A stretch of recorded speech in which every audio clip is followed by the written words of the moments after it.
आप अगर 1000 एप्लीकेशन देंगे तो क्या हमारी जीत होगी? अगर कोई एक नाम पर सहमति बनती है नौजवानों की और उसके पीछे लोग लग जाते हाँ। हैं जिताने के लिए, तो ये एक बेहतर निर्णय हो सकता है। तब आपके पास एक नेतृत्वकर्ता ये जब कोई सरकार बनती है वो 5 साल के लिए, लेकिन जब कोई आईएएस आता है तो 62 साल का एग्रीमेंट करा के आता है। तो जोहार झारखंड, जय झारखंड। आप सबों का एक बार फिर से स्वागत है हमारे चैनल झारखंड वाइस नंबर 1 में। तो दादा आपका नाम भूल जा रहे हैं, थोड़ा नाम बता दीजिए। मेरा नाम संजय मेहता है। तो दादा का इनका नाम है संजय मेहता। तो ये चढ़े स्टेज में और इनका भाषण सुन के लगा हम लोग भी दादा के साथ इधर उधर जाते हैं, जहाँ जहाँ सभा होता है, जहाँ तक पहुंच पाते हैं हम लोग वहाँ पहुंचने का पूरा कोशिश करते हैं। तो हम पहली बार देख रहे हैं कि स्टेज में कोई दादा का सपोर्ट में कोई उतरा है हमारे झारखंड का हक अधिकार के लिए। तो आप अन्य नवयुवकों को क्या संदेश देना चाहते हैं?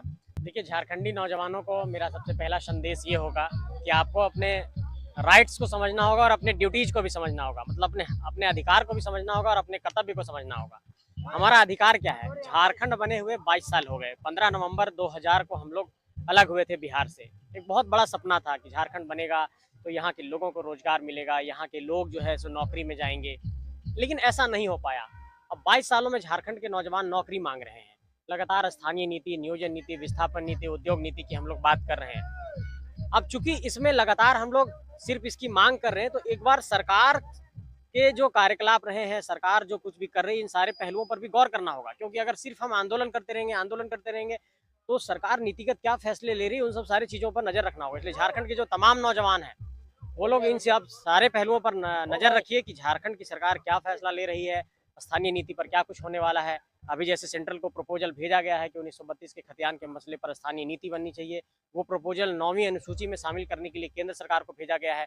अब चूंकि जब तक स्थानीय नीति नहीं बनेगी, जब तक नियोजन नीति नहीं बनेगी, तब तक झारखंड की कोई वैकेंसी नहीं आएगी। जितने भी तमाम वैकेंसी थे सारे कैंसिल हो गए, सारे रिजल्ट कैंसिल हो गए। तो इससे जो नौजवानों का समय बर्बाद हो रहा है, जो नौजवानों का एक तरीके से गोल्डन पीरियड बर्बाद हो रहा है लाइफ का, इस पर भी सोचने की जरूरत है यहाँ के नौजवानों को। और इन सारे पहलुओं पर अपने हक अधिकार की आवाज को आपको बुलंद करना होगा, तभी हम लोग कुछ हासिल कर पाएंगे। तो दादा आंदोलन लगभग 1 साल पार हो गया। जयराम दा का जो आंदोलन है वो 1 साल पार हो गया, लेकिन आपको अभी तक कुछ लगा कि आंदोलन से कुछ असर पड़ा है झारखंड को? देखिए, सरकार तक सारी इन्फॉर्मेशन चली जाती है। स्पेशल ब्रांच हर जगह होता है, आप जहाँ भी आंदोलन कर रहे होते हैं चला जाता है और उसकी रिपोर्ट चली जाती है। लेकिन चूंकि सरकार जो है वो ये आपको एहसास नहीं कराएगी कि आपके आंदोलन के कारण हम कुछ फैसला ले रहे हैं, लेकिन दबाव तो जरूर बना है। इवन आप देखिए कि जो भी सरकार में लोग हैं वो अब सिर्फ झारखंडी झारखंडी बात जरूर कह रहे हैं। भले ही नीतिगत फैसले में वो दिखता हो या ना दिखता हो, लेकिन ये बात जरूर कह रहे हैं कि झारखंडियों का ये राज्य है, झारखंडियों को हक मिलना चाहिए, झारखंडी नौजवानों को नौकरी मिलनी चाहिए। ऐसी बातें जरूर हो रही हैं। नहीं तो दादा सरकार तो हमारे हमारे हित में ही बात करती है कि सरकार कहती है कि हम झारखंडियों का सरकार है, आदिवासी मूलवासी का सरकार है। उसके बावजूद भी हमारे साथ इतना शोषण क्यों हो रहा है? आज देखिए पारसनाथ को लेकर आदिवासी लोग इतना लड़ाई कर रहा है, लेकिन अभी तक उसका सरकार की तरफ से कुछ सपोर्ट हम लोग को मिलना चाहिए। जब हम लोग का सरकार बोल रहा है कि हम आप तुम लोग का सरकार है, तो फिर सरकार हमारे लिए फैसला कुछ क्यों नहीं कर रही है? देखिए, जब कोई सरकार बनती है वो 5 साल के लिए, लेकिन जब कोई आईएएस आता है तो 62 साल का एग्रीमेंट करा के आता है। अच्छा। ठीक है?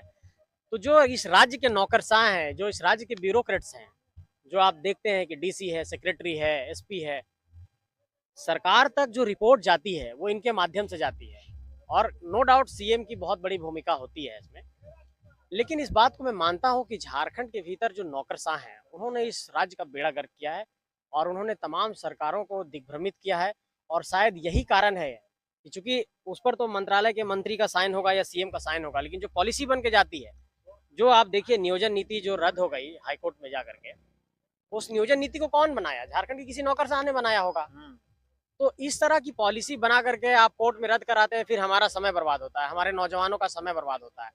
तो इस राज्य के नौकरशाहों से भी हम लोगों को सवाल करना चाहिए कि ये जो आप लोग चालाकी कर रहे हैं झारखंड के भीतर, ये चलने नहीं देंगे। सीएम और सरकार से तो सवाल है ही, लेकिन इन नौकरशाहों को हम लोग छोड़ दे रहे हैं, इन पर भी सवाल उठाना होगा। ये मेरा अपना एक व्यू है। तो दादा मतलब हम लोग का तो झारखंड राज्य अलग हुए 22 साल हो गया, लेकिन अभी अपना पहचान अधिकार के लिए हम लोग लड़ रहे हैं। तो आगे आने वाला चुनाव में 2024 में आप क्या मतलब झारखंड में बदलाव होना? देखिए, ऐसा मुझे लगता है कि झारखंड के जो तमाम नौजवान जो आंदोलन कर रहे हैं, जो अलग अलग इलाकों में जाकर के, इनको एक फैसला लेना होगा। आंदोलन के 1 डेढ़ बरस हो गए, अब इनको एक फैसला लेना होगा कि आप चुनावी राजनीति में जाना चाहते हैं कि जो विकल्प आपके पास है उसी को फिर चुनेंगे। क्योंकि आपके पास झारखंड में विकल्प कहाँ है? झारखंडी पार्टी के नाम पर जो पॉलिटिकल पार्टियां यहाँ पर झारखंड के नाम पर राजनीति करती हैं वो बहुत चुनिंदा है। एक पार्टी थी वो मर्ज कर गई बीजेपी में जाकर के, तो ऐसे में आपके पास विकल्प भी नहीं है। तो या तो आपको विकल्प तैयार करना होगा या फिर जो विकल्प है उसमें आपको समृद्धि तलाशनी होगी या फिर उसको ये आगाह करना होगा कि आपको ये निर्णय लेना होगा। मुझे लगता है कि सबको एक एक बार मौका मिल चुका है, जितनी भी पॉलिटिकल पार्टियां झारखंड में सबको मौका मिल गया है। एक बार कुछ नए विकल्प पर नौजवानों को सोचना चाहिए, एक बार लड़ करके दिखाना चाहिए कि परीक्षा का फॉर्म तो हम लोग भरते हैं, एक बार इलेक्शन का भी फॉर्म भर लिया जाए। नहीं दादा, देखें अभी रामगढ़ में उपचुनाव होने वाला है, तो कुछ लड़का लोग, एगो वीडियो आया हुआ था कि 1000 आदमी, मतलब 1000 लड़का लोग पर्ची डालेगा चुनाव को लेकर, मतलब चुनाव को ही रद्द कर देना है। तो सही बात है, जैसे हम लोग कोई वैकेंसी निकलता है तो उसमें जब इतना आदमी भर सकता है, तो एमएलए या एमपी का चुनाव हो रहा है तो उसमें भी तो हम लोग का अधिकार है ना, लोकतांत्रिक देश में। नहीं, अधिकार जरूर है, लेकिन मैं कह रहा हूँ कि आप अगर 1000 एप्लीकेशन देंगे तो क्या हमारी जीत होगी?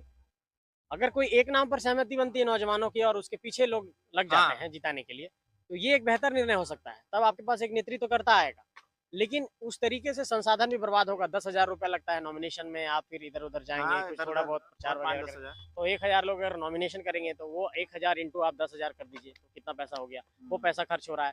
मेरे ख्याल से अगर ऐसा ही कुछ करना है तो किसी एक को आप लगाइए और जितने ही नौजवान आंदोलन कर रहे हैं उसके पीछे पीछे चल पड़े और उनको जिताने की कोशिश करिए, अगर ऐसा ही कुछ करना है तो बहुत बहुत धन्यवाद दादा, जो आप हजारीबाग से चल के यहाँ आए, और आशा उम्मीद करते हैं कि आप जहाँ जहाँ भी पहुँचने सके पहुँचने का जरूर कोशिश कीजिए। कहा कि नवयुवक में ही अभी पूरा भरोसा टिका हुआ झारखंड का, और यदि आने वाला समय में नवयुवक नहीं जागेंगे तो फिर उसका तो हम लोग जिम्मा नहीं ले सकते हैं। नहीं, मेरी कोशिश होगी जहाँ भी इस तरीके की कोई आंदोलन हो हम वहाँ पहुँचेंगे, जरूर पहुँचेंगे। ठीक है दादा, अपने माध्यम से ऐसे लोगों को जागरूक करते रहिए, और हम लोग तो लगे ही हैं।